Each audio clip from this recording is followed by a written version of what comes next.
Hello and welcome to Policy Watch. It was a week of revelations, rocky starts, disruptions and divergence. Before we get into our top story, here are the headlines. Fresh revelations from the author of the CAG report on 2G rocked the political atmosphere. RSTV gets an exclusive interview with the former DG of Telecom Audits, RP Singh. CAG report was unilaterally revised despite serious reservations about audit parameters, says the 2G report author.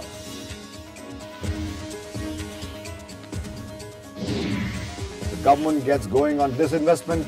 Hind Copper and NTPC stake sales approved by the cabinet.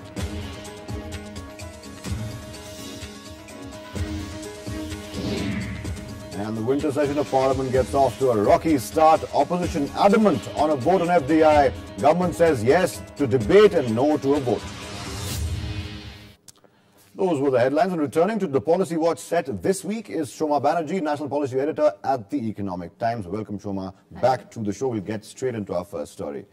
In what comes as a major relief for an embattled government struggling with corruption charges, the former Director General of Audits, Post and Telecommunications in the CAG's office has come forward and thrown some fresh light in the highly contentious CAG report on the auction of 2G spectrum. Mr. Singh revealed that his predecessor had already closed the audit on the 2G spectrum allocation as he found no auditable material in the entire matter. He reiterated that the fact that no such audit has been reopened ever before, and there is in fact no precedence for this anywhere. Mr. Singh has also suggested that the second 2G audit was done without proper approval of audit guidelines. RP Singh, while talking to RSTV, also revealed that the Deputy CAG's office had time and again rejected audit paragraphs which were not supported by key documents, but in this particular case, which is the presumptive loss theory, the principle was not followed. Mr. Singh gave the example of the then Finance Secretary expressing his inability to compute losses on the Public Accounts Committee's suggestion. When asked whether he thought that the PAC was trying to influence the CAG by suggesting that the equity infusion parameter be used to calculate losses, Mr. Singh simply said the inference is logical. Referring to the phone call made on the 13th of July by the PAC chairman Murli Manohar Joshi's office to the CAG's official RP Singh, where Mr. Joshi allegedly suggests that the CAG should table the report in the monsoon session, following which Mr. Joshi could present the PAC report. Mr. RP Singh attested to the fact that the practice of trying to match the two reports was in fact highly irregular. When asked whether, in his opinion, the PAC trying to influence the PAC report, Mr. Singh said this could be a legitimate inference based on the facts presented to me. Shoma, I interviewed RP Singh just day before yesterday, and we talked over 45 minutes, and he had these revelations he came forward with these revelations. Well, we'll play the interview, interpose the interview during our chat, but in light of these revelations, Shoma, does the presumptive loss theory and the figure of 1.76 lakh crore rupees, which was, let's face it, etched in public memory, does that theory seem a little dubious now, or can one still say that the CAG in fact got it right? Well, I don't think we can stop at dubious. It looks completely false at this point. And it's not just because of what RP Singh said. Of course, his revelations make a whole lot of sense into the whole debate, because the way it was calculated, the fact that a certain formula was preferred over others, and the fact that there was politicians and PAC people who was influencing gives all the meat to it. But I think the spectrum allocation, the auction that took place bore the truth out, that actually it's completely notional, and the whole figure of 1.76 lakh crore, which you're right, has etched onto the memory, is quite absurd to think of as a loss for the government. I want to get back to the fresh auctions, but we'll do that in just a bit. Sure. Let's show our viewers what RP Singh actually told me when I interviewed him. Take a look at this particular question. Mr. Singh, do you agree then that with your predecessor's view, his opinion, that what was really the need to go for another audit? Was there any ground on which to go for another audit after he had closed the first one? Look, gentlemen, when I joined, I was called for a meeting one day by the Deputy Auditor General of India Report Center. And she in fact discussed the possibility of issuing two things.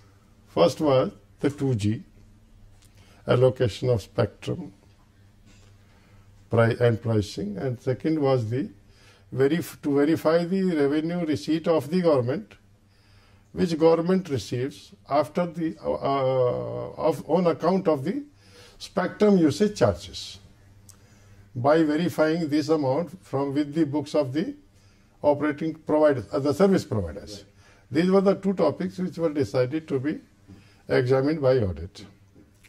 We simultaneously started action on that. It was also discussed that we will carry out the audit of 2G spectrum allocation on the lines and on the principle of performance auditing guidelines. Another was not the performance audit guideline, this was the performance audit guideline. But somehow I remember that I prepared the guidelines, keeping in view the relevant provisions in my mind and the established practices and the principles of performance auditing guidelines. I prepared the guidelines for both of them and sent it for the approval of the Deputy CAG of India Report Center. Soma, Mr. Singh also told me that day that the second 2G audit, of course, was done without proper approval of guidelines. And I'm quoting him right now. Mr. Singh has said, I submitted the guidelines to the Deputy CAG for her approval, but the approval never came.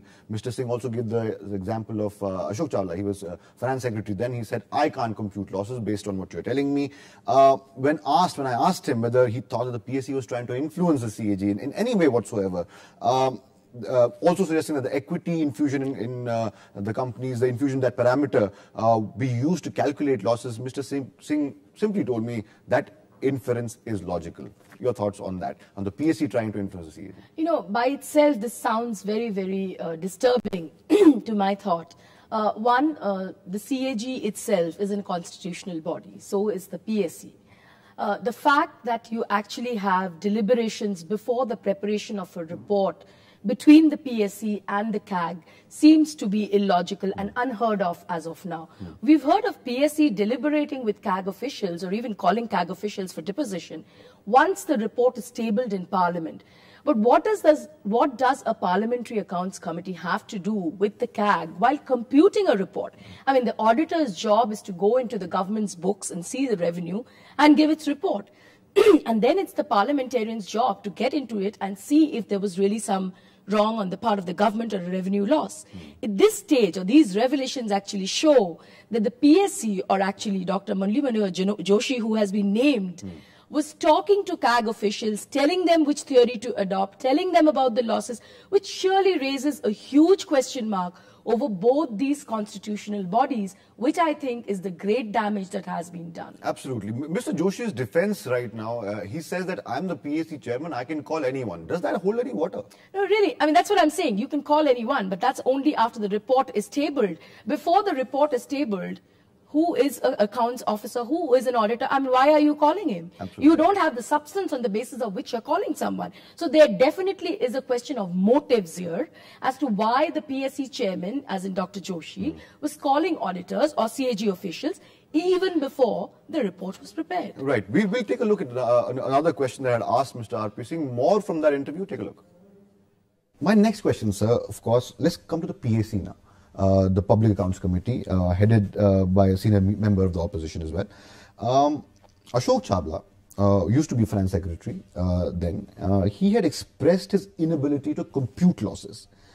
I want to ask you this, and in your opinion, how come the CAG came forward to calculate the losses on the basis of the Public Accounts Committee suggesting? There is a note that we have, a note that was sent on 12th of July. I think this is the note. If I could show it to the camera as well. This is the note that was sent on 12th of July. How come the CAG came forward? And I want to ask your opinion on this. How come the CAG came forward to calculate the losses on the basis of a PSC suggestion, as is described in the 12th July? How would you describe that? Gentlemen, there are two things. You see, this is the note which you are referring pertains to July. July 2010 perhaps. You see, I had completed my audit and finalized my version of report after completing the audit of the Telecom Ministry and forwarded it to CAG office for giving the final shape to it after their due examination and vetting by them. particularly, I sent it to the Deputy CAG, Report Center, and to her division. It was for her to do whatever she wanted to do with that. It was her prerogative. Yes, it is her prerogative. She is superior authority and she is superior officer. She is to decide in what way she is going to do. My report, what I submitted after conducting or completing the audit of Telecom department, these figures which you are mentioning about the set of figures indicating presumptive losses, these figures at one point of time to go into my notice also before I finalize my version. In my opinion, in my view, according to my professional competence and the rules and regulation in place at that point of time, I felt it will be too much for me to put these kind of figures. So I had taken them out. So you were surprised with that? 1 minute. I had taken that out, and then I had, while forwarding my version of report or my report to DI, Deputy CAG, our report center, I had very clearly written why I am eliminating these figures of losses from my report. A very detailed letter is there, perhaps it will be available somewhere, you can find out. In short, what was your reason? I didn't include this, I didn't find it, no presumptive figure I was in favor to put in my report. So I want to ask you this. Recently, we've been seeing a lot of leaked reports coming out of the CAG's office. We had, first of all, this was leaked, then there was this so-called Colgate. So many CAG reports have been leaked before they were tabled in Parliament. First of all, what is your view on this, and do you think that this needs to be investigated? You see, gentlemen, from where the report can leak? Who are the people involved in that? There is a party who is auditing, that is the first involvement. There is the department which is being audited, that is the second involvement. That is any other person who is authorized to have that kind of information, that is the third thing. And fourth thing, whoever is directly related with the audit work. These are the various areas from where the report can leak. It's a serious issue. In fact, the leakage of audit report before its presentation to the Parliament is a directly breach of parliamentary privileges. Do you think that the spectrum, the fresh auctions actually gave us the true value of 2G spectrum? It is an auction. This price which you have received is the price discovered through the market forces. So market forces have given market the true dynamism. value. Yeah. So where is the question that you gain or loss? This is the actual value on the day. Well, lots of interesting details that Mr. RP Singh gave RSTV that day. I want to ask a couple of more questions to Soma on this particular issue. First of all, Soma, he mentioned the fresh 2G auction, only 9,000 crores and thereabouts. I want to ask you a question, but I'll give you time to think about it. We'll come back after the break, then you can answer it. But listen to the question first. 9,000 crore thereabouts is a fresh 2G auction. Would you say, Soma, then, that the true value of spectrum, actually the true value of spectrum licensing, has been determined by market forces, or would that be putting it too simply? Think about that. I'll keep thinking. Keep thinking about that. Yeah, we'll take a small break, Soma Banerjee, and I return after this break.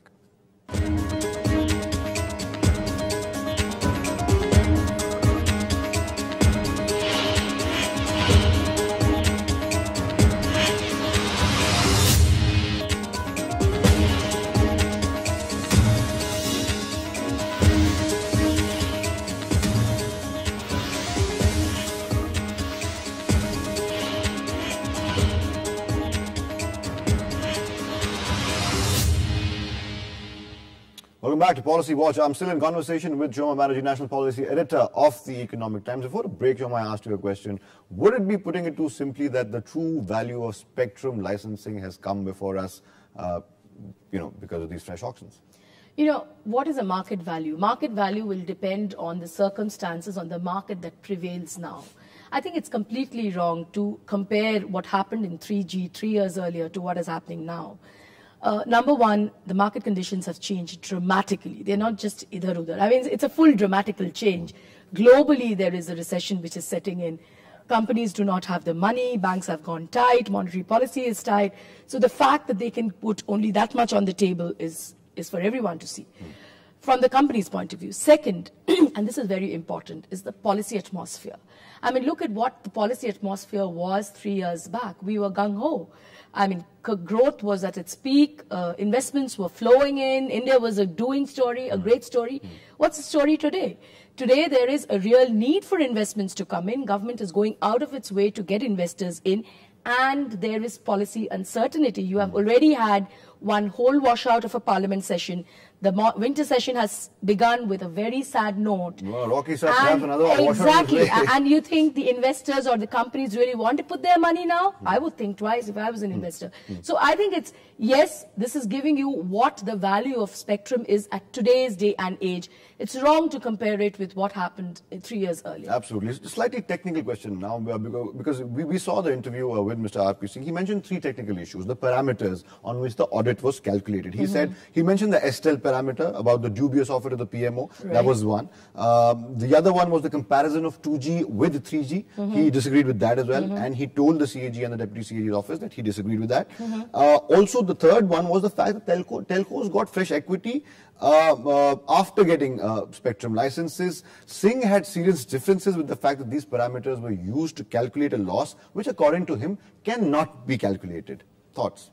Yeah, I mean, if you listen to Singh, if you just for a moment blank out what's happened, and you just listen to the kind of parameters he's talking about, you would tend to agree with most of them. I mean, comparing 3G to 2G is definitely absurd. 3G is with voice as well as data, whereas 2G we know is more of voice. The fact that the communication minister, Mr. Sibal, I think said this week that you have seen 3G being rolled out more as 2G because it's not really data transfer that's happening. It's more on voice. So the comparison of an apple and an orange is wrong. Second fact, which he said, which is quite true, is about the equity infusion by some of the companies also holds logic. And most importantly, I think an auditor has to be in sync. I mean, the whole audit committee, not just the one who's auditing, but the CAG and so, as to what are the parameters on the basis of which I'm going to audit a firm. I mean, imagine if you're an auditor of a firm, you're auditing according to A, B, C, and the person who's finalizing the report and signing it actually puts XYZ as its parameters. So your presumptions or your account has no relevance to what the other person is doing. And remember, this is where the PSC came in, according to him, which is, I think, the most important thing. And the biggest germane issue is that you had the PSC coming in conversation with the CAG in between the preparation of the report, which I think is completely unconstitutional. Soma, one last question on this particular issue. Does this disclosure of sorts of hitherto little known or even less known or even unknown developments, if I could call it that of sorts, I don't want to use the word discredit, but do they, raise eyebrows? Let's put it that way, raise eyebrows on the circumstances, the manner, the timing, as well as the leakage of the final CAG report? Sure. I mean, first thing, I think Mr. Singh, despite all his good work, if you may want to call it, coming at this time so vocally does raise a question mark, because the winter session has just started. The government is at the back seat because of FDI, and his coming to, almost proffering his views to television challenge and newspapers does raise a question. But to be fair to him, he had raised these questions even in front of the PSC. Right. And actually, although politicians would prefer to forget it, and most BJP people are forgetting it, if you just dig up the newspaper clippings or you dig up on the online, you'll see exactly the same kind of things as far as losses are concerned. Yes, I think what is more important is his fact he's talked about the conversations and the meetings, which were not then. So it does raise an eyebrow. But, as far as the constitutional authority, I think it has done a great deal of damage. And, journalists would never want to say leakages are bad, but I think in this case, I would prefer to be a non-journalist to say that leakages at an uncooked level is surely bad. Absolutely. On that note, we'll take a small break. We'll come back with our second story of the week. Enough chat, I think, on this particular story. Take a break, come back. Shoma Banerjee and I will chat about the next story, which is, of course, the government kicking off its divestment process. Come back soon.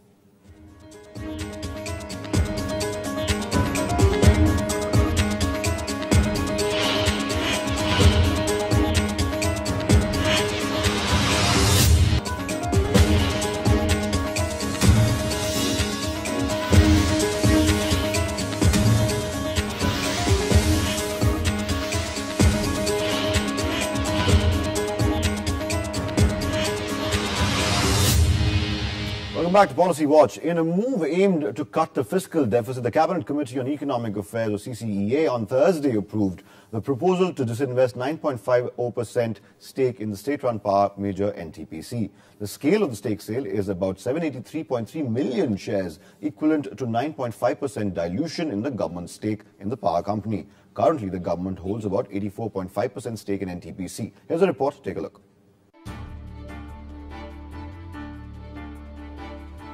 The government's disinvestment program for 2012-13 is finally set to kick off with a 4% stake sale in Hindustan Copper Limited, or HCL.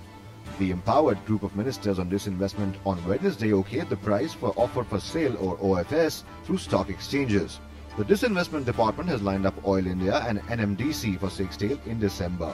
Government also approved 9.5% stake sale in state-run power company NTPC. At the current market price, the stake sale is likely to fetch 13,000 crore for the exchequer.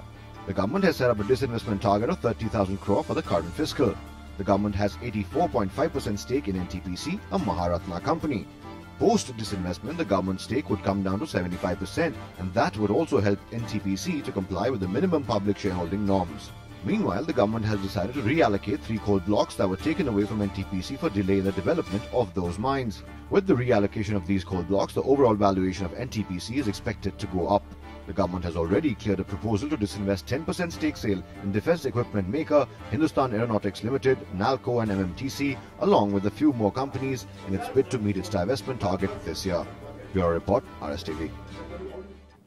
There you go. Sure, the government seems to be, of course, kickstarting finally the divestment process. HCL, Hindustan Copper and NTPC, their stake sales have been approved now. But 30,000 crore, that was the target this fiscal. Even though NTPC's its valuation is supposed to go up because it was reallocated 3 coal blocks that were taken away. Even then, do you think, since it's not a big ticket script, the target looks iffy?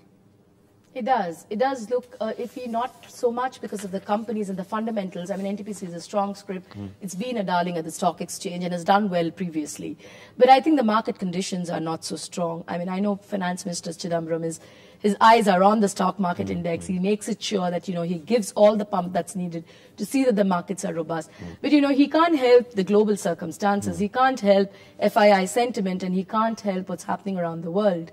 So I think 30,000 at this stage definitely looks a little iffy, and the government really needs to do something. Remember, it's lost out on the spectrum calculation, and now if the disinvestment calculation too bombs, fiscal deficit, I'm sure, is going to be a big worry. Absolutely. One last comment from you, Soma. Would you say that this disinvestment process, first there was HCL, there's NTPC, I think MMTC, NMDC and HAL also have or will be approved, are in the pipeline. Too little, too late? Yes, but to be fair to Mr. Chidambaram, he really has got no time. He has been on the run ever since he's come. Right. Also, the market conditions have improved after the government has given this new fresh after the presidential elections. So you think that this is about it can do.